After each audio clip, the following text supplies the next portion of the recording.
your local hope dealer.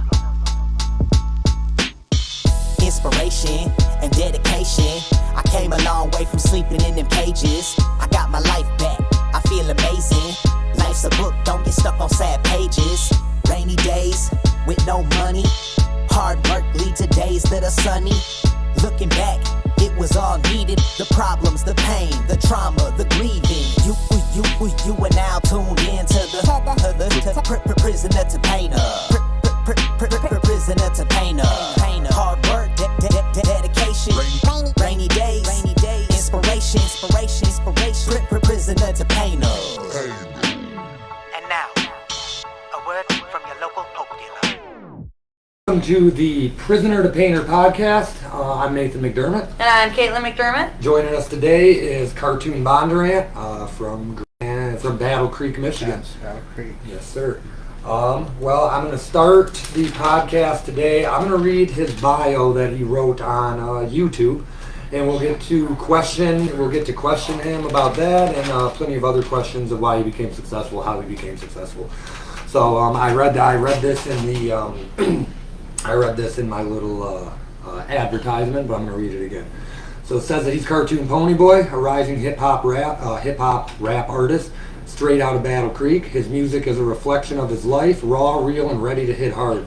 From battling trauma and addiction to finding strength and recovery, his journey is what fuels his sound. Every verse, every beat, every performance is a step towards healing and lifting up others who are feeling the same struggles. So that's pretty deep. Yeah, right. Pretty awesome. So I guess I will start the podcast by saying hello. How are you? How are you guys doing? We're doing Good. We're doing good. It's a pleasure to have you on here. No, it's an honor to be on here. I'm really excited for this. Awesome. So you come down from Battle Creek, so that must have been a drive. How was the drive this morning? It was probably like 45 minutes. Traffic's pretty good. I bet it just means a lot for you to drive down because I guess one thing that we focus on is you're at the table. So Yeah, this is my actual first time being on a podcast at the table, so this is really cool. Awesome. Well, I'm glad. I guess we'll dive right in. And I know I'm new to this too, so thank you for dealing with my growing pains. And Absolutely. it's we talked about it a little bit before the show, but I'm a little awestruck around anybody who's it's part of my stutters and bambles and looking. But I guess I was just gonna ask where it all started. For you, where do you say your story starts? So, probably at birth. Were you born in Michigan? Yeah, I was born in Battle Creek. Awesome. I grew up mostly in Battle Creek. We moved around a lot. So I would say I went to Harper Creek School starting out. Okay, where's that, Battle Creek? Yeah. Okay. And then from there we ended up moving. I moved out to Arizona. Okay. Went to Tucson and moved back. Went to Phoenix, moved back, then went to Tennessee and then moved back. So how was your since you started with at birth, how would you say your childhood was? It was alright. It was, we weren't like poor, but we weren't well off either. Gotcha. I grew up with parents that struggle with addiction, and both of them passed away when I was 10, 11 years old. So I'm sorry to hear that. yeah. Wow. So don't want to assume, but probably a rough childhood then. Yeah, it was. It was rough, but it wasn't like the worst. I got you. Yeah. How did things change for you after your parents passed? So I moved in with my oldest brother, and so it was just adjusting. He was still young. He was only 22, 23 Right. when I moved in with him. So Gotcha. it was a lot for him to take on his little brother. Plus he's got his own family and stuff. I don't want to take you off guard in any means, because I actually didn't know that about your story. How did they pass? Both of them overdosed from heroin. That's unfortunate. I'm sorry to hear that. Wow. So rough childhood. Is what I mean. Wow. Yeah. I'm sorry, I didn't know that. So Yeah. it's fine. I said I'm going to prep for the guest, and Yeah. I could not prep for that. I didn't know. So okay. So 11 years old, that happened. You move in with your brother. How was adjusting? I'm guessing to a new school. Yeah. I went to Northwestern, so I started out 6th grade when I moved in with him. Adjusting, it wasn't terrible because, you know, he's my brother, and, you know, hanging out with my nephew. He's just 5 years younger than me. Gotcha. But, you know, it made it to where I was, like, really against alcohol, anything like that. Yeah. But then growing up, you know, 8th grade, I was drinking, partying, and stuff like that. So How was your relationship with your brother? I mean, I know he's your brother. Do you guys get along well? Back then. Back then, and you know, we went through our rough patches and stuff. Of course. But you know, we talk every day now. Okay. Awesome. That's good, man. So okay. So you go to school. You move in with him, and you said you started drinking in 8th grade. Yeah. Did that put a damper on your guys' relationship since he had the dad role? Yeah, well, so he actually, during 7th grade, he got locked up and went to prison. Oh, wow. So I was left with his, you know, the mother of his kids, his baby mama. And so it was a lot easier for me to just be like a hellion and break the rules because, you know, he's gone, so I'm going to go drink, I'm going to go party and do all that stuff. Gotcha. So by the time he got back out, I was a lost cause. Yeah. Well, okay. So 8th grade, you start drinking, and clearly it didn't just turn into trouble like right there. No, I mean I dropped out 9th grade, so I went to alternative schools a little bit, but by the time I was like 15, 16, I was completely dropped out from school. Don't mind me asking, why did you make that choice? Everybody has a different reason. Is the one they asked. Mine was I just hated going to school. Well, I hated going to school, and then like from being absent so much, you know, I've fallen behind so much. Like it was just too much. I was just like, I'm not gonna try to pursue learning all this stuff, and it was just easier to just party and not go to school. Yeah. Right. So. Okay. Katie, do you have anything? Yeah. So when did you start to realize that maybe partying was an issue? Probably just a few years ago, really. So it's like a big gap. Yeah. Okay. So did you have to make a choice? So growing up, really, I didn't get into like the hard stuff until like 16, 17. And then I wasn't like really into it like that. I was just, you know, it was drinking, smoking weed, and then, you know, found Xanax and Coke, shit like that, but mushrooms. But it wasn't like something that I was like, oh, I gotta have this every day. But alcohol and weed were like a all the time thing. Gotcha. Do you think that I'll be right back. yes, thank you. You're welcome. Do you think that the drinking and drug use came from previous traumas? For sure. Stuff that nature? Yeah. Because, you know, I was just like mad at the world, you know, growing up and like stuff. I mean, you got influences, stuff like that, but, you know, a lot of it just was definitely trauma. You know, it numbed the pain sometimes, you know. Yeah, I understand that. So, yeah. Okay, so, and sorry about fumbling with my words. You're good. You know, I want to know your whole story, so I don't want to move ahead too quick. Oh, absolutely, Because I feel like that was a major, I guess maybe developmental mint thing, I guess. Okay. Well, wow, man. So it sounds like so it's a rougher childhood. Parents were lost. Going to school, and then your brother gets locked up. So it seems like a lot of your role models were taken out of your life or left. Yeah. Okay. For sure. God, that is rough. Well, and then going through a rough childhood clearly makes you. I don't know if more of a man might be the right word, but it makes you grow up a lot quicker. Oh yeah, for sure. Yeah, for sure, growing up quicker. Well, and then taking care of your nephew, you said. So the weight of being the man in the house. Oh yeah, that was. Said you started that about 16, 17? Probably like when my brother got locked up, I was probably 13. Okay. Oh, wow. So you had to take a lot of responsibility. Yeah, and he was gone for like a good 2 years. Did 2.5. Did you maintain interpersonal relationships with people when you were younger like that? Doing with all that on your shoulders, like did you have good friendships? Yeah, I had you know, really close friendships that, you know, I still have to this day. Not as strong as they were then, but yeah, for sure. Do you think you were ever taken advantage of because you grew up so quick? And not in the terms of taking advantage like sexually or abused, taking advantage like you had to grow up so quick, maybe people put more on your shoulders because you were the adult? Like I guess like maybe your brother's baby mama. Oh well, I mean, yeah. Well, when my brother was gone, she definitely had me watching the kids all the time. You know, working or maybe her going out and doing her own thing. Yeah. You know, I was definitely left in charge a lot. Gotcha. So yeah. Did you guys form a good relationship then? It was all right. Gotcha. And the reason I ask all this is I feel like relationships are probably the second most important part of anybody's story. Like who was there to help you, who was there to who was there to lead you along, stuff of that nature. So okay, so then you said you haven't started doing hard drugs until high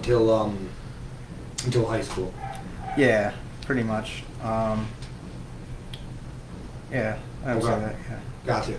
So in high school you started doing hard drugs. When did it become a problem? Really, hard drugs I would say the problem started later in my early 20s. Okay. Maybe 2016-ish. Yeah. Probably when yeah. And I apologize about the interruptions, guys, and I apologize to you most importantly because today is about you. Today is about you because you are the most important person here. To me, your story of inspiration and your story of all that needs to be heard because if you can do it, anybody can do it. Oh, absolutely. If I can do it, anybody can do it. If my wife can do it, anybody can do it. So stuff of that nature. So hard drugs about 16, 17, you said, and clearly that put a damper on, probably just your formative years, right? Oh, yeah, for sure. Okay. Hanging out with persons, places, things like that probably made it difficult to get out of it. Yeah, definitely. I mean, because you never really realize it, but a lot of friendships, when you're doing drugs and stuff like that, the drugs, the alcohol, all that is a really strong part of the friendships. Yeah. And when you quit, they like dwindle away. Yeah. Oh yeah. Yes, they do. And and now that the interruptions are done, once again, I am sorry. So relationships are pretty much built on fake pretenses then. Yeah, it can be for sure. Awesome, man. Well, so 16, 17, he got into hard drugs. A lot of relationships are not real. I mean, but we know that from our usage. Yes. So I'm sure you have something good to add. Yeah, so between being a young teenager and when you started actively using like harder drugs, was there something that happened that made you gravitate towards them? Yeah, so Thank you. when I was in 2014, my daughter passed away from SIDS. Oh, I'm so sorry to hear And that. she was 6 months old. So that really, took a huge toll on me, but it didn't lead me directly into it. 'Cause I would drink a little, but I was trying to stay strong. Yeah. Because my baby mom had actually gotten pregnant with twins, and due to losing a child when our kids were born, we was dealing with CPS. Okay. And she was in the methadone clinic at the time, so they came out being addicted to methadone, and we dealt with CPS, and we were fighting with them for a year to get custody of our twins, and she passed away. Oh, geez. And when she passed away, that's when I lost like all control of being an adult or trying to even get my kids back. I just lost it, and Gotcha. I went down a really dark path of alcohol, pills, meth, anything that I could do. It made it easier to grab on. Anything to numb. Yeah, right? anything. Yeah. So I don't know if you believe in God. This show to me is about you believe in God, cool. If you don't, cool. You believe in Buddha, whatever you believe in is fine by me because it's your story. But the reason I say all this is I believe now that you were, I was meant to interview you because that's funny because my story I said I lost my sister.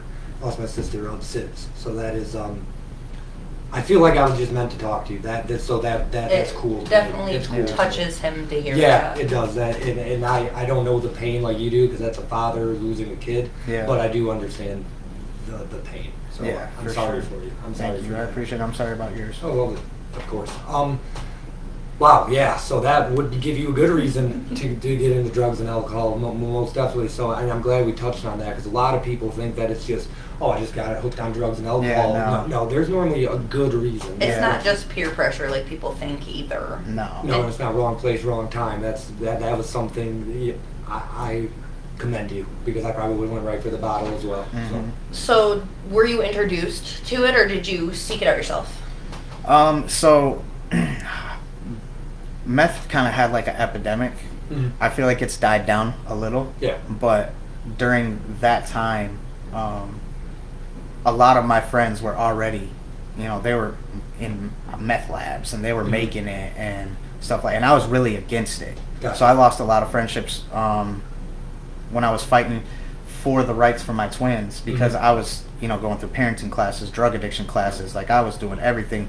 And then I got these friends around me that have lost their kids too. Yeah. To the system, and they're addicted to drugs, and I'm like, yo, let's get out of this. And well, when the mother of my kids died, a lot of the friends that came around to console me were addicts, and Got their foot right in the door. yeah. Right So through, me, I'm drinking.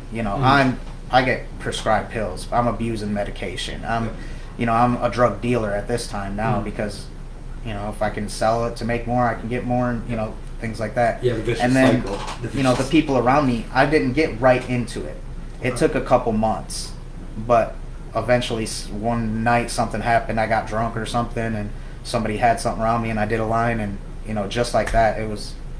It's because that stuff is really powerful, and it'll take a hold of you for sure. And is this when you were around like 16 or 17, or No, goes this to is your around like older? 24. Okay. And we ask ages because I think that is important, because 16 to 17 is an age that peer pressure is very abundant, and you can be swayed pretty easily. Yeah. 24 is like you're old enough to make good or bad decisions. Yeah. So, okay.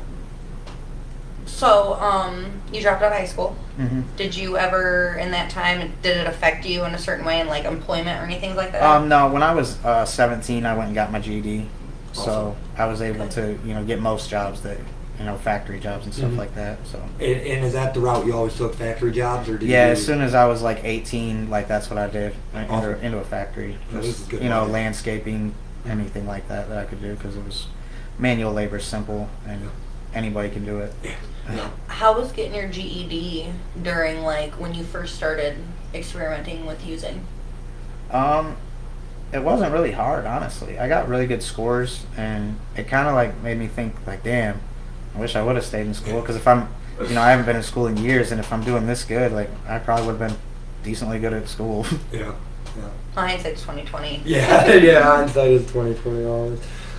Oh, geez. So, and I heard you say something that that your friends were like in the meth lab. Yeah. And not that there's a different level to things, but just being a meth user compared to making it and using it is. Oh yeah, it's all the there's same. definitely a difference.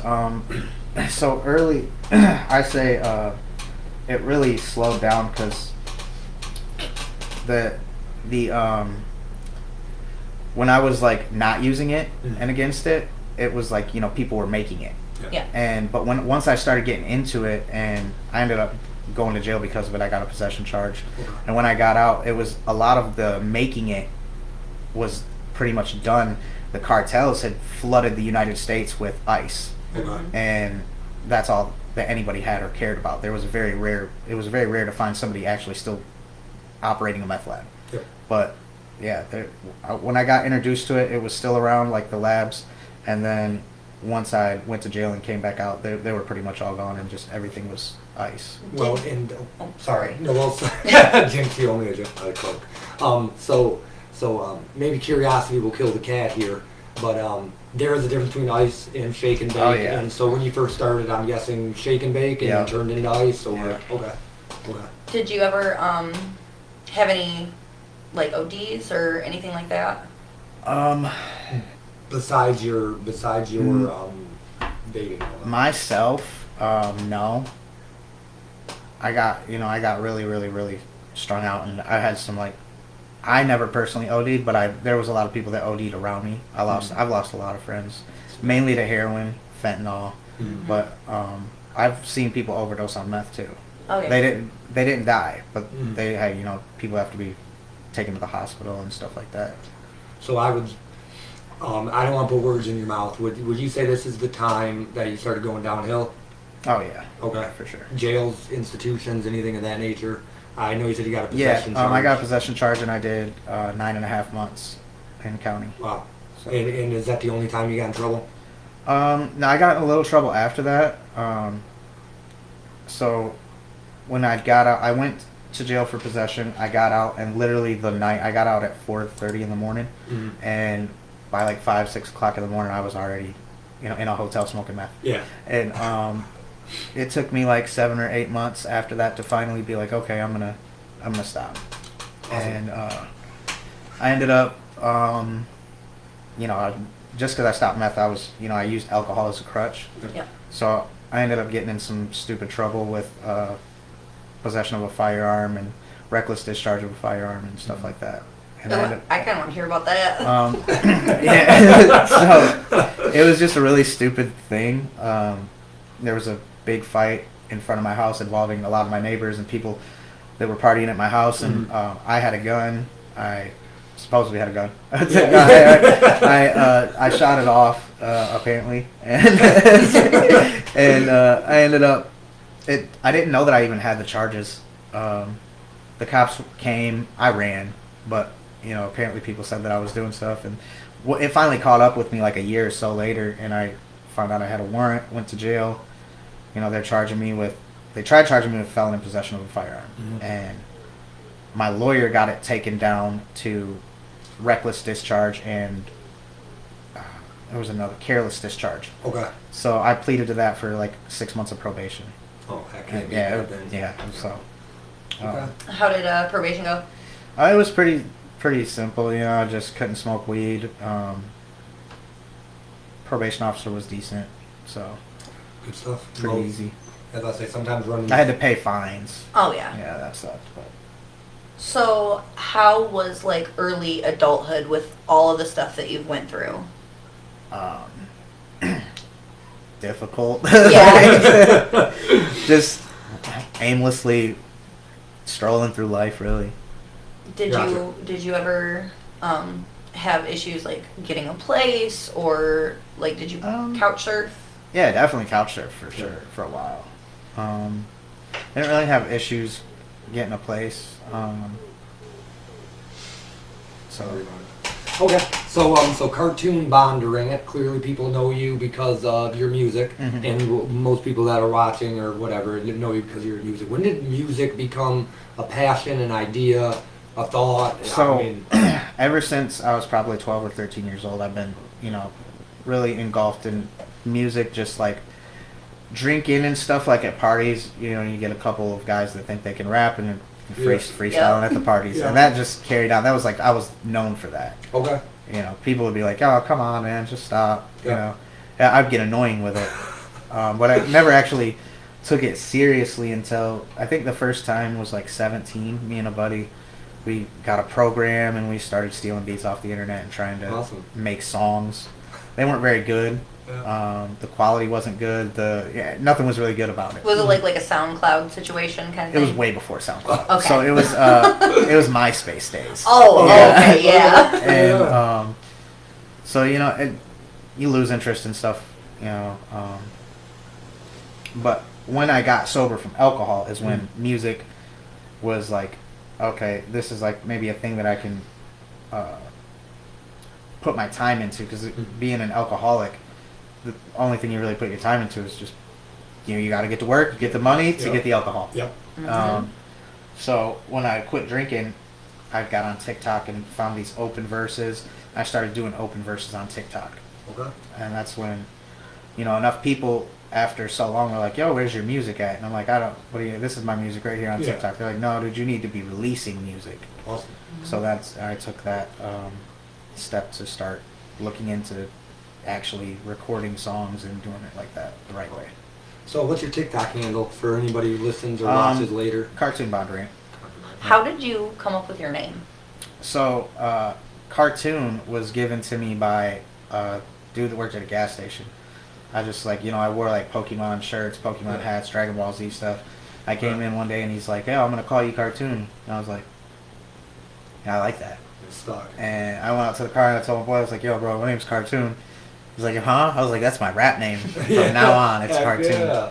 And then when I uploaded my first song to DistroKid, I had to choose a name, and I picked Cartoon, but there was like so many cartoons, I had to set it apart. Mm. And like the first thing that came to my mind was Bondurant from the movie Lawless. It's like one of my favorite movies ever. So I just put those two together. Well, I did my due diligence and made sure to take some notes here. So, and I just some things you say will remind me, and then I'm going to look at my notes. So, you got inspired, or you always liked music, 12 or 13. On your bio it says you were influenced by FJ Outlaw, King ISO, Yellow Wolf. I can't spell my own writing there, and Ouija Mac. Yeah. So when would you say that they become? When did their influence start taking hold on you? Like, So their influence started, Yellow Wolf, his influence started a long time ago, 15, 16 Oh, years yeah. old. Other than that, there was like G-Unit, Eminem, Bone Thugs and Harmony, Oh yeah.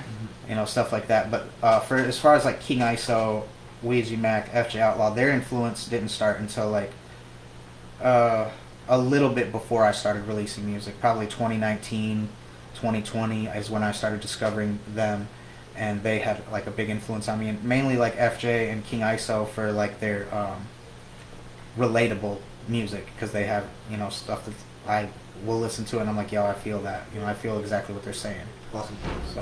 So when you got into music, were you still dabbling in any substances? Yeah, so in like 2020, I was still drinking. I wasn't really taking pills or doing drugs, but smoking weed and drinking. And that's when I started. I'd be drunk still, freestyling, and I started actually recording and uploading to YouTube before I even found TikTok, which I've deleted a lot of those things now because they were just just drunk and blah, blah, blah. It's bad stuff. Well, I was gonna ask if sobriety did change your sound. Sobriety definitely did, for sure. Were you nervous at first when you first got sober, and then did you think your music would suffer? Were you worried, nervous? Do you think it made it better? I feel like it made it better because I actually had something. I had something to say the whole time, but like being sober, I can articulate it better, and now I have the message of I'm sober, and I went through all this stuff and all these addictions, and now I'm sober. So I feel like I try to push that in almost everything that I do. Do you do any outreach with the sobriety community? If anybody, a lot of people say that my music helps them, but anybody that messages me, I'll talk to them and give any advice that I can, share my story with them. People just being able to relate to somebody and see somebody that goes through similar things, it gives them hope that they can do it too. Yep. And a lot of people will be like, "Yo, man, I'm X amount of days sober, and you've really inspired that." And that's fucking awesome to me. It is. Yeah. I had tried at one point to work with what is it called, Summit Point, and be a sobriety advocate, and actually work there and be like a counselor. Yeah. I just never followed through with it because music started taking up more of my time, and I was like, I don't want to. I want to focus all my time and energy on music. Well, it seems like you're really good at music. It seems like you made the right choice. Yeah. Whatever, all things considered there. Cool. So was there anything we missed from your past that you wanted to touch on? Yeah, from the beginning to where we are now, I feel like it's very important, what happened, what it was like, and what it's like now. So to wrap up, let's say the first part of it, is there anything from childhood that you think the audience needs to know that would make the upcoming questions make more sense or whatever? I think we pretty much covered it all. Perfect. But yeah, if there's any questions that you guys have, I can answer them. Maybe we'll backtrack then. Yeah. Awesome. Okay, so what it was like, what happened? So you went to jail for possession. Yeah. But that wasn't the straw that broke the camel's back from what I'm getting from your story here. So Yeah. so what was like finally the tipping point that you said enough's enough, I'm done doing meth, I'm done drinking, I'm done, like what was that to you? So, this story is kind of crazy. So I was, still doing drugs and partying, and we went to a hotel this one night, and we had me and a buddy of mine, who's a really close friend of mine. We had a few people out there, and we had this girl out there I picked up, and I didn't know really that she'd been up for a while, and we were doing acid, we were doing everything like that, and I had given her some acid, and I went to sleep, and when I woke up, she was Not good. not at all, and it scared me really, really bad because she was gone, and she's like saying like, are you gonna call the cops on me? I've killed all these people. And I'm like looking around, and it's just me and her in the room. And she's like, there's all these people that are dead. And I'm like, first of all, there's nobody here, and I can't call the cops because I've got all these drugs on me. I've got, I'm like freaking out, and like, I talked her down to where I was like, okay, the hotel people, I think, were even catching on to us. I got it to where we left and went to another hotel, and she started coming down and stuff, and it freaked me out so bad because I'm like, I've already got all these strikes on my record and shit like that. I'm like, that could have just ended really, really bad for me. Yeah. And I just was like, all right, enough's enough. I got to get away from this crowd of people. I've got to get away from this specific drug because this drug is going to lead me to being dead or in jail for sure. Yep. And that's when I made the decision that I was done. How did the Awesome. steps look after that decision? As far as like cold turkey, did we go to NA? cold turkey and Perfect. fireball. Yeah. Yeah, I'll drink, and that didn't really. It wasn't the best decision, but it helped. You know what I mean? So I drank. Lesser of two evils. Yeah, for sure. Okay. There's a lot of alcohol, pretty much every day. Oh yeah. Okay. And when did you, because I know this is a little skipping ahead, but I feel like this is important. When did you decide to quit drinking? That would be 2022, February 2nd. There was times, like a year before that, where I would, because I would show up to work drunk and stuff. And, I had really good, there was a really good team leader there that, he had actually inspired me. He told me, like, his story, and, like, he had went to war in Iraq, and he had an alcohol problem, and then he was X amount of years sober, and it inspired me to actually straighten my shit up and quit for like a good 6 months, but then I fell back off. Gotcha. And one day, I like to thank acid for getting me off of meth, because if it wasn't for that crazy trip, I probably would have continued doing it. It's definitely a mind expanding and mind altering substance that can put some stuff into a whole new perspective. Yeah. So I totally understand where you're coming from. So on it that. was another trip that I had that made me like have this ultimate realization of quitting alcohol. And so I attribute acid to helping me quit alcohol too. Did you go through withdrawals? Yeah, for sure. How was that? Terrible. Yeah. Bad. I smoked a lot of weed, and I had withdrawals from alcohol for probably a couple weeks. Did you ever get hospitalized for it? Not for withdrawals, but I went to the hospital a couple times for alcohol poisoning, just drinking too much, and I got my foot bit off. What? What? One time, I was like super drunk. It's still there, but it was like hanging Oh my god. by a dog, like a pit bull. Jeez. Yeah, so I was like super duper drunk and went to the hospital, and like my foot's like hanging off, and like I flipped out on the hospital people. I wouldn't let them sew it back up or anything. Jeez. So I had to go home and then wake up, and it's like 8 hours later. Oh, it was so bad. It hurt so much worse. Jeez. And I had to go back up to the hospital, and they finally like sewed me up and stuff. So Then I want to apologize. This makes sense now. So the scratching you guys hear is my dog that we have to put outside. So that will be fixed clearly. But I see why you're not the biggest fan of dogs. Now that makes sense to me now. So was it like unwarranted? Just happened? There's some people in the house were fighting, and I went down there to try to break up the fight, and I got in the middle of it and got bit by the dog. Oh my gosh. Yeah. Wow. You got a gnarly scar? Yeah, it's not bad.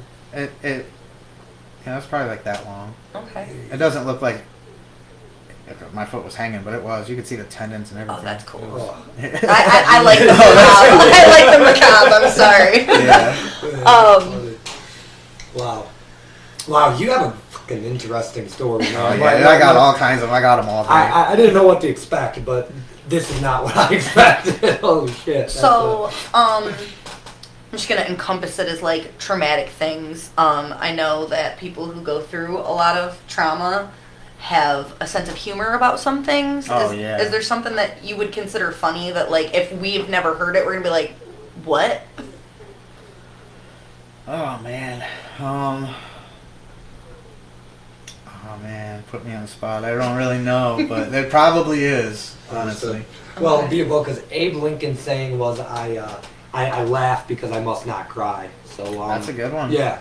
He said that after his kid died. So there's some things that it's you just have to make light of it, like the whole biting foot thing. Like that's funny to me. It probably wasn't funny in the moment. It wasn't funny in the moment, Yeah. but looking back telling the story, it's hilarious. Yeah. Well, and that makes sense why you would not like dogs very much. So that left a little. No, I ended up having like 3 or 4 pit bulls after that on my own. well, they get a bad rap anyway.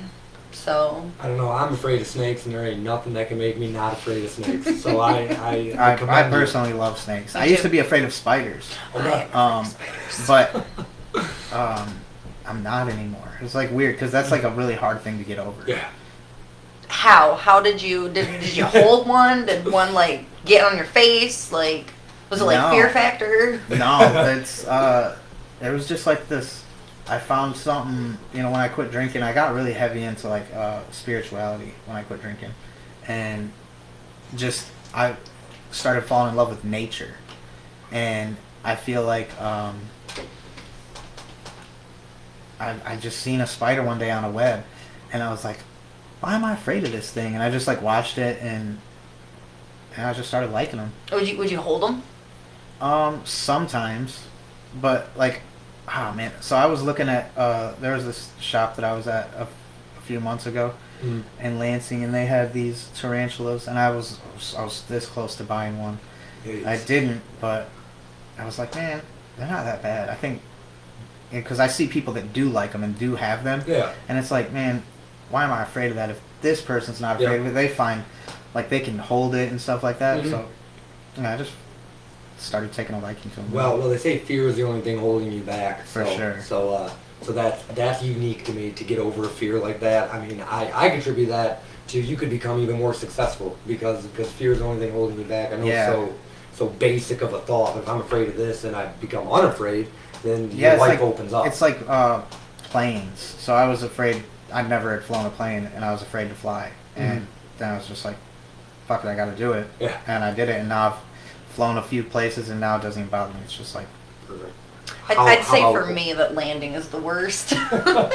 Yeah, landing sucks. I don't like that. Yeah. I don't like taking off or landing. See, taking off was like, it's like when you're going up a roller coaster. Yeah, I don't like roller coasters. I've not got over that one yet. See, my thing is I can do flippy, spinny all day, but if you drop me 400 feet, I'm just not, I'm not with that. Okay, so because we went down a little rabbit trail there, so we got off meth. Yeah. We started drinking a little too much. I don't know how to say this without sounding bad, so I'm just going to say it sounding bad. So booze really got you off of meth. So we went from one evil to another, but it's a little less evil. For sure. And then we get off of alcohol in 2022. Yeah. Awesome. So now we're sober and life's good, I'm guessing? Yeah, for sure. Awesome. So, and then this is when we start focusing on music or start bringing it more to life, or did that happen sooner? So when I quit drinking I started being more... I was on TikTok even before I was still drinking and I was on TikTok. But once I quit drinking, I found like the open verses, and that was what I was like, all right, I'm gonna, engulf my time in this. So every day after work, I would make it a goal to come home and do at least one open verse. Okay. And I just slowly build me a fan base. Awesome. So 2022, just a rough guess. How many people are following you? How how big? So are you? I lost about 4 TikTok accounts because I was ridiculous. And TikTok's a very sensitive app. Yep. So They'll ban you quick. I would do video responses to people and argue with them, and some people are like, yeah, this guy's a fucking idiot, but other people were like, I like this guy. Yeah. And so I lost a few accounts, and then finally I was like, all right, I'm gonna make another account, but I'm gonna be good this time, and I'm gonna just focus it on music. Yeah. And probably in the beginning, I lost a few accounts. One with like 3,000, one with like 5,000, and then I lost another one that had 10,000, and that was the one that I was like, oh, dude, fuck. That one hurt a little bit. Yeah, I was like, dude, I just lost an account with 10,000 followers. I gotta shut up. So 2022 at most, then probably 10,000 followers. Yeah. Okay. So this is current. It says on Facebook you have 16,000 followers. Mm-hmm. On YouTube you have 5.77 thousand with 236 videos made. And then all together on YouTube you have 774,974 views. So all this has changed in a matter of 2 years. Yeah. That's a lot of progress in 2 years. What would you say would be instrumental in getting out there like that? So I mean, I just feel like TikTok really gave me the broad audience. Mhm. But then, you got to do more than that. There's, I did YouTube Shorts, TikTok, and then over the past it's got to be 2 years now, close to, just going out and meeting people, going to shows and stuff like that. Well, that's a lot of headway. That's progress right in front of your eyes. So Yeah. that has to feel good then. It does. It's it's like people for example, like you guys Mm-hmm. see it as a lot, and I did too. But it's hard to, when you're the person doing it, it's hard to note the progress. Yeah. And When you're in the tunnel, the light seems further away. yeah, for sure. Oh man, that to me that's still impressive. And then clearly in another 2 years you'll probably be another 10,000 up, and That's the then goal. and then you'll be big. That's cool. So you said you got into spirituality. You want to touch a little on that? Yeah. So I follow the teachings of Dolores Cannon a lot. She's like my favorite. I watched a lot of her.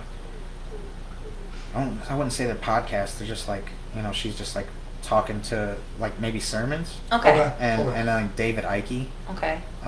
So when I quit drinking, a lot of angel numbers and synchronicities and just all that was just appearing in my life, to the points where I was times on a clock or something, and it would just be 333 every time, every day. Mm-hmm. And I would see it, and I would be driving down the road, and I'd notice an address would pop out to me, 333 or 555, and I'm just I started looking into it, and so I feel angel numbers definitely have a lot of meanings, divine timing, where something similar to how you just said, we were meant to have this podcast Yeah. because of the SIDS thing. Yeah.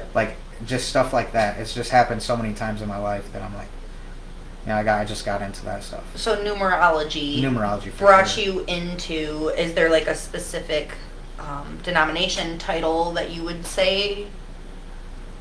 No. Mm-mm. Well, and I didn't want to put an input in here because I've been staying away from looking. Yeah, we got a lot of comments. Tomorrow, go back down. But Tamara Rose said, and this is exactly what I wanted to hear. Tunes helped me to stay away from the alcohol. That's amazing. Yeah. So that's shout out to Tamara, man. awesome. For real. That's the whole point of what I'm trying to do, and it sounds like Yeah. what you're trying to do. That's Yeah, awesome. that's really what I want to do with my message is because it was so important to me to finally find not only sobriety but happiness, because being in addiction you're not happy, you're miserable. Mm-hmm. So when you leave that, it's like being reborn almost. Yeah. It is. It is a damn good feeling, man. Yeah.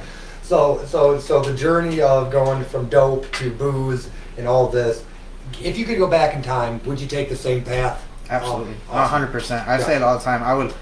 I would never change anything about my past. And even though I've went through some really fucked up shit, I wouldn't. I just feel like I'm destined for this life. Mhm. I'm destined for everything that's happened in my past to have happened. Yep. Because if it didn't, then I wouldn't be here to have the same story and the same inspiration. So some people cold turkey quit, which is that works for some people. Mine was from hard drugs to booze, and booze held on to me, and then I just had to give up booze cold turkey. Yeah. So the steps he took, I mean, from dope to alcohol to weed is like good progression. So I mean, so if it works, then it works. Just get off this shit that'll kill you, pretty much. Oh, absolutely. Gotcha. You just got another one that I actually really like. I've been clean almost 15 years. It's Nate. Said I've been clean almost 15 years and only known Tune 2 years. And Was that the pool? without him, I wouldn't be clean still. Yeah, shout out to Nate. That's super awesome, man. Oh, wouldn't be clean still. Sorry about that. Oh, That's yeah. unexpected. It was. So, I do kind of want to ask, like, you have a partner. Hey, kids still hustle. That kid just offered to Yeah, shovel no, on the I seen sidewalk. somebody coming up with a shovel, and I'm like, yeah, kids still hustle, man. That's good. So you have a partner. yeah. When did you meet your partner? About 2 years ago. Yeah, 2023. Around like St. Patrick's Day, I think, coming somewhere in there. Okay, is it a lighthearted story? Is it? It Sorry. was kind of, just like one of those times of like divine timing and stuff like that. Yep. So we met and started talking, and one day, this is like a. So one day I was at the hospital. My nephew had gotten in like a car accident, and so me and her were talking and stuff, and she like sent me a picture, and she had no clue. Like, she sent me a picture of these balloons, like air balloons in the sky, and I was like, I looked out the window of the hospital, and there's these balloons, and I was like, these balloons, and took a picture, and she's like, what? And it's like a really, we were just in the same. She's like, where are you at? I'm getting off of work. And then I left the hospital, and like we met and walked and like held hands across town and like went. Yeah, so that was like really like divine. Great. Cool. So there was a circumstance that Yeah. brought you guys together. Did she meet you sober? Yeah, for Awesome. sure. Hey, and that's a good feeling. That's awesome. How would you say things are going with your guys' relationship, with like the fact that you met sober? Is there times that like you struggle with events or reactions of people, even her, like you guys get in arguments that like No. What's crazy is like, so I used to like hold on to. So that was like one of my things that even when I was trying, like before I actually fully committed to sobriety, I would like get caught up on a date where like somebody passed on this date, and I would be like, oh, and I would drink, stuff like that. But like I don't focus energy on that anymore. And like me and her, we've been together going on 2 years, and we've never had an argument. That's Never good. raised our voice at each other. It's like the best relationship that I've ever had. I can tell that it's like meant to be. Yeah, she was very nice. I kind of to go on the narwhal thing, narwhal knows stuff. Yeah. So Narwhal. narwhal. So I messaged her to try to get a little stuff out of and she was very nice. When so. you had sent me the pictures of the notes, I'm like reading. I'm like, oh, he's good. Yeah. I'm like, wow, where did he get this information? he's trying to do podcasts with like journalistic integrity. Yep. So we really do want to get to know people so Yep. that people can get to know the people that we have on. Because to me the story doesn't matter too much without getting to know the person, because just hearing your story without a face, without emotion, it's just another story. So. Yeah. But yours is, with the face, with the emotion, this is awesome, and I think clearly you've helped people. So Yeah. Yeah, It's awesome to even be able to be an inspiration to people. Yeah. It's amazing. Man, I bet. So we talked about that partner. So when did you partner up with your music partner? Your producer. Yeah, your producer. So me and Thick Chris had met on TikTok. I'm doing open verses. I just got a headset. That's it. Heck yeah. And because so many people is like, where's your music? Mm-hmm. And I don't have music. I just have these open verses. So I'm like, all right, well, the first step of me making music is I need beats. Mm-hmm. So I made a video, and I was like, hey, producers, I need beats. Yep. And at this point, I'm figuring, I'm getting good reach. Somebody's going to respond. Yeah. I like woke up the next morning with this dude, Thick Chris, stitching my video, and he's like, what do you need, bro? And he's like plays like 5 different types of beats. And I was like, whoa. So I fucking messaged him, and he's like, yeah, man, what's your email? And he sends me some beats, and he's like, we'll do like a little small EP together. Okay. And what's an EP? Sorry to interrupt you. so EP is just like a shortened version of an album, just Okay. like 4 to 6 tracks, something like that. Okay. So he's like, yeah, and if you need me to mix it, I can mix it too, because I didn't have no clue what I was doing. Okay. So I recorded it, send it back to him, and I did it quick and good, and he was like, wow.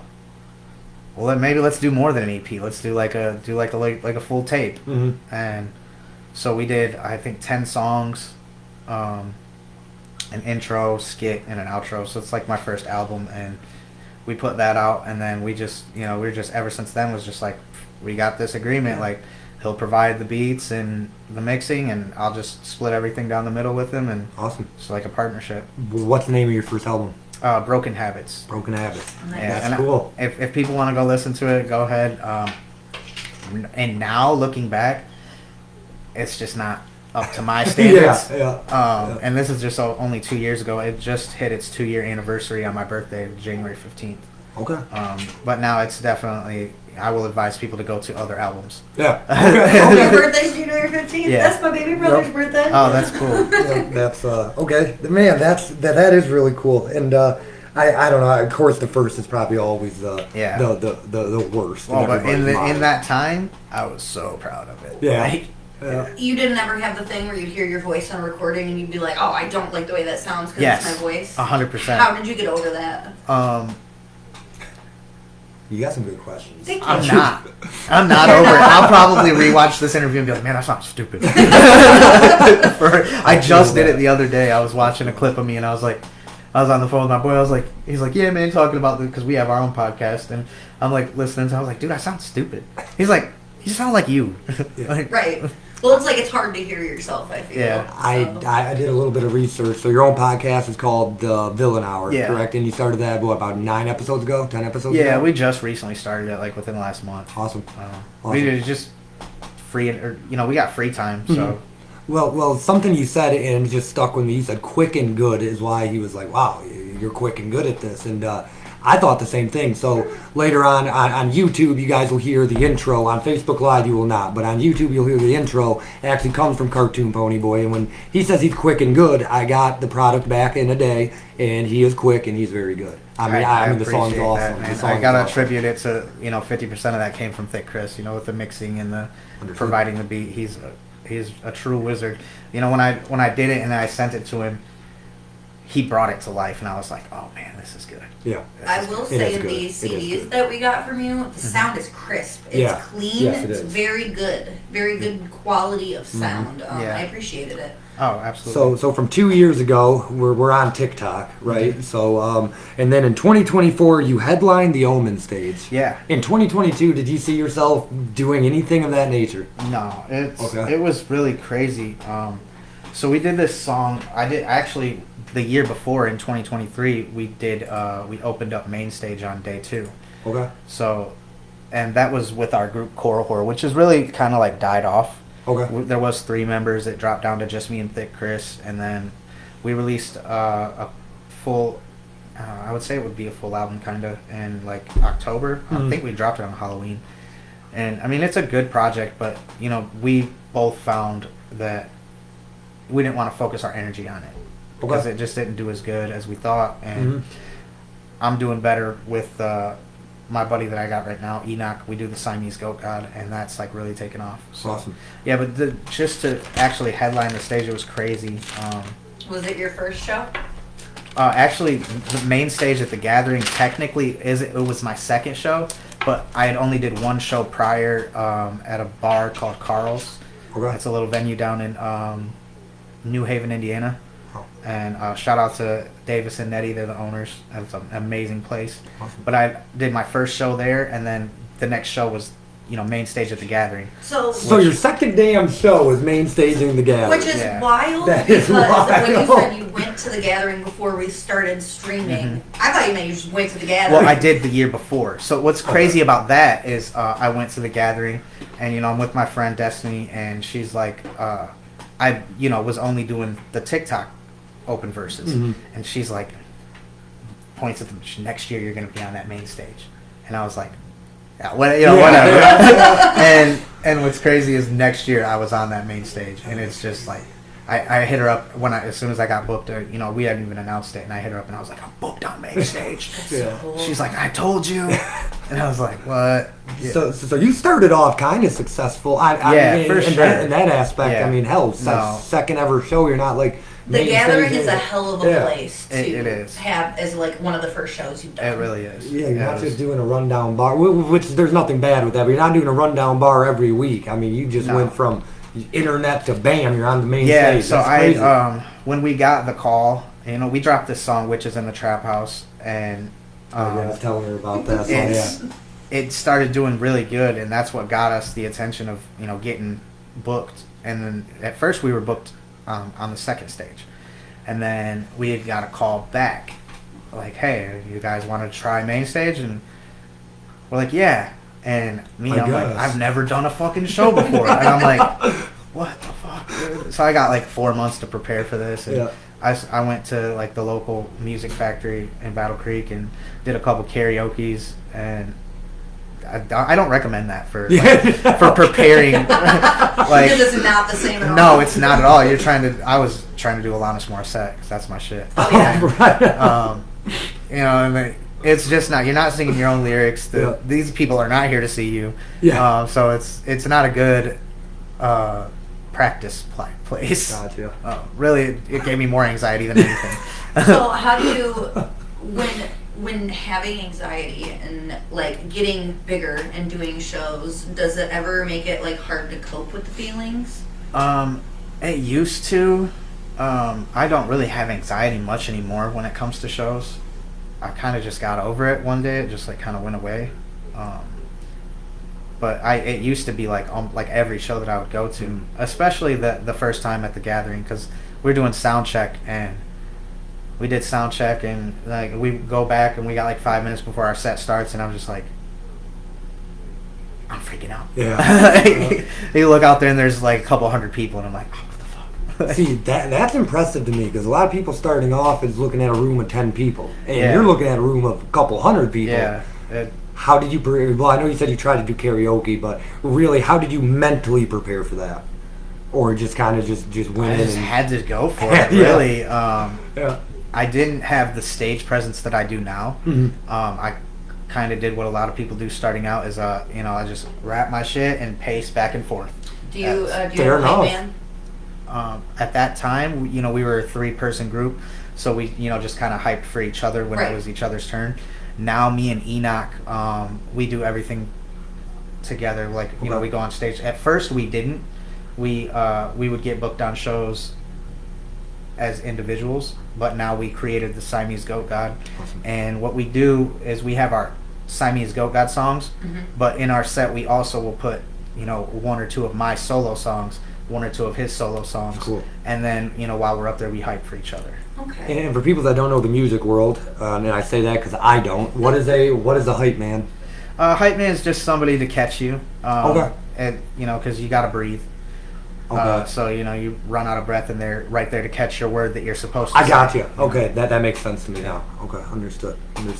Well, so I hear all that, and like I said, I did my research, and I keep saying that, and whatever. So songs "Hard to Sleep" and "Look at Us Now" are, it looks like, 2 of your most viewed songs on YouTube. Are those 2 of the most proud songs you are of, or are there other songs you like more?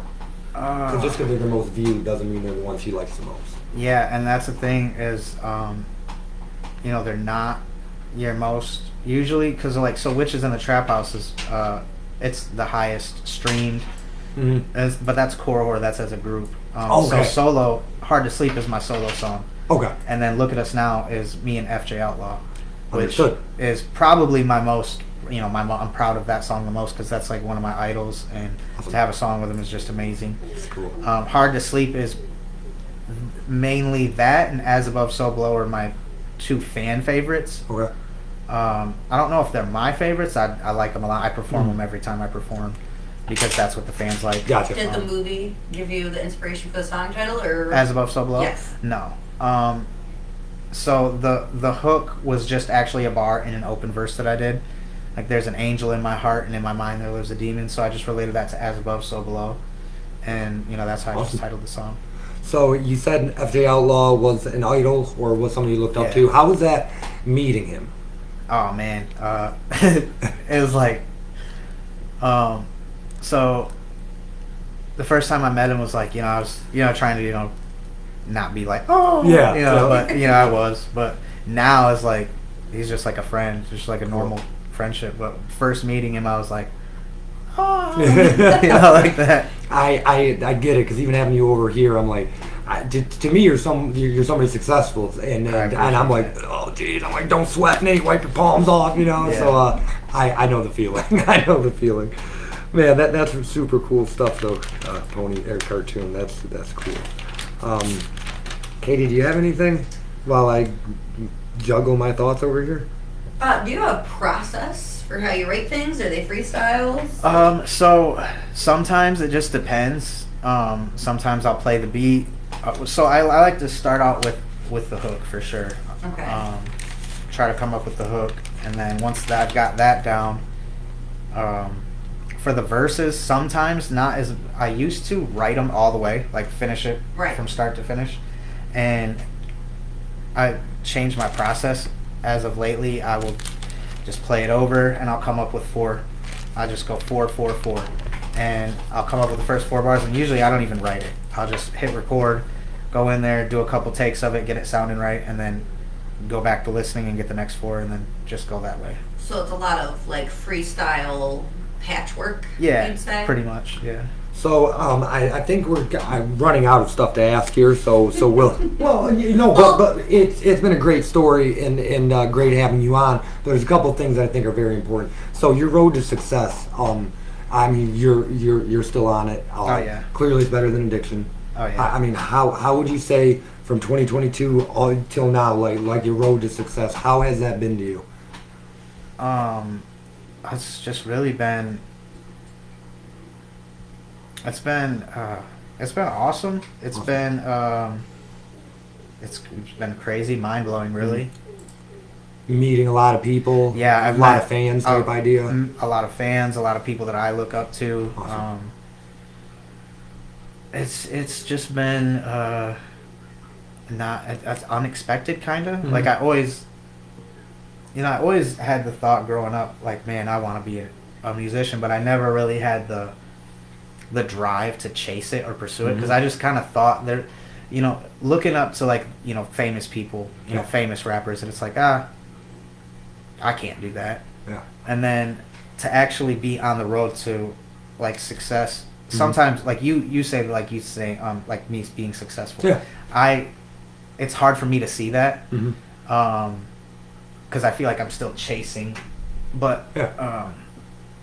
From where I started to where I am now, it's like to actually be even making money off of music it's crazy. Yeah. Because it's like I don't make enough to call it like man. I don't know. I don't say I make minimum wage, but I'm almost there. Awesome. Would So, you think that's cool, younger you would see where you're at now and think that you're successful? Yeah, for sure. Because like from a kid's perspective, a lot of kids think I'm definitely like a successful rapper. You are.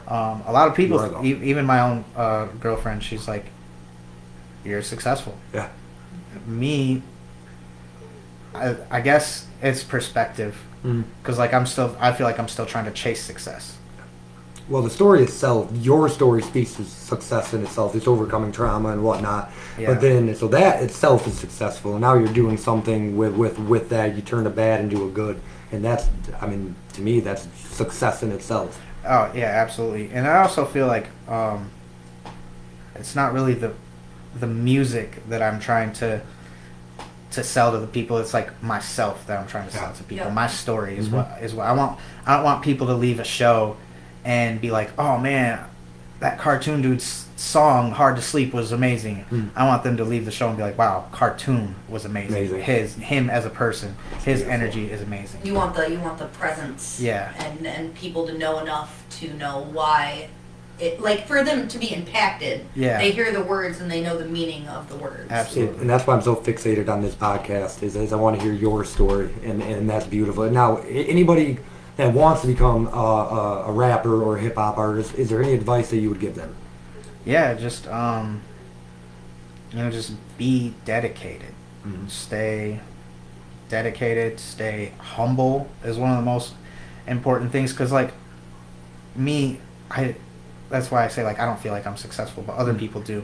Sure. But there will be people that, for instance, they'll record a couple songs and they think their songs are good and they'll perform one show and then they're successful. And it's like you got to really be humble. So I would say remain humble, do everything professionally, and just be like out into the public. Be try to make as many connections as you can, network as much as possible. Now, is there anything for meth users that are still currently using or alcoholics? Is there any advice you would give them? Not them trying to become musicians, them just still in active addiction. Yeah, just think of like where you want to be, and think about like where you're at, and you got to take the steps to get to where you want to be. And it is possible, because it doesn't seem possible when you're in active addiction. It really thinks like, oh, like there's many times I thought like, oh, I'm gonna drink myself to death, or I'll be doing meth forever. Yeah. And you just gotta believe in yourself. So is there one word that you would sum up, like, from where you started, how it went, and where you are now? Is there one word that kept you going, or that you would use to describe, like, how you feel about your story, or how you feel about your journey? Is there, like, one word you could summarize what you think would be gaining success? Like, what made you get to where you are? What's the one word? Probably determination. Okay. So I had two other things. One, I asked your girlfriend those questions. What is your favorite things to get from Culver's? Oh man, I like probably the mushroom Swiss burger and like an Oreo concrete mixer. Nice. What's your favorite Pokemon? Gengar for sure. Okay. Gengar and Alakazam, they're just like neck and neck. It's the magical, And mystical, then ghoul type. what's your favorite tattoo on your body? Oh man. Because I see a couple, so I'm sure there's a lot more. I'm sure there's a lot more. It's oh man, it's really between like this bullet hole over here. Oh, that's fucking cool. I didn't see that. And probably like the like Ghastly right here. Okay. It's like dressed up as a Gengar. Yeah. Right on. Okay, and then is there anything that you think we missed that you would like to tell the people? Like maybe upcoming events, or something of your story we missed, or just something you want to advertise? Well, so for upcoming events, Thursday, April 10th, me and Enoch will be opening up for Doobie at the Music Factory. Okay. Nice. Yeah. Cool. Other than that, we are also going on a small 4-day run with AXE, SON, and Super Famous Fun Time. We'll be in Lansing, Dayton, Fostoria, and there's one other date, and it might be Fort Wayne, but don't quote me on that. Awesome. And is there anything that you think like that we missed that you'd like to share? Would you like to do sports in school? Is there something significant? I did wrestling in school for a couple of years. Awesome. Something that I really wish I would have stuck with, Yeah. but I just didn't. Gotcha. Cigarettes and weed. Yeah. Yeah. Yeah, I used to weird. sing, and I smoke too much to be able to do that anymore. So, Yeah. do you want to do our? Yeah. So since as long as we didn't miss nothing, okay, cool. So I want to at the end of every show we do give a card or a gift from a local business. So I'm going to present yours to you. Okay. So the first two is a print and just a sticker, and we can open those after. This is the main thing. Sticker is fire. This is from Jackson Popcorn Depot. They were nice enough to sell me a gift card. It's they are Jackson's own gourmet popcorn candy store. It says take a look around, and they have over 50 flavors of gourmet popcorn and about 2,500 different candies. They also make cinnamon glazed nuts, freeze-dried candy, and cotton candy in their store, and they hand package everything. They've been open for about 8 years, and I just want to give you a gift card. They're Dan. located Awesome. in the Thank Jackson you. Crossing. They're really cool. Yep. I And appreciate then the sticker, we went to Blood Bash in Jackson yesterday. Yeah. The sticker is from Xavier Sky Designs, and the print we kind of Blipped on the blipped name, on to be the honest. name, but Yeah, this sticker is awesome. Cool stuff. Well, thank you for coming on. Absolutely. I appreciate it. Absolutely. yeah, Thank we you guys. really appreciate it. So, Till next time. till next time, you guys.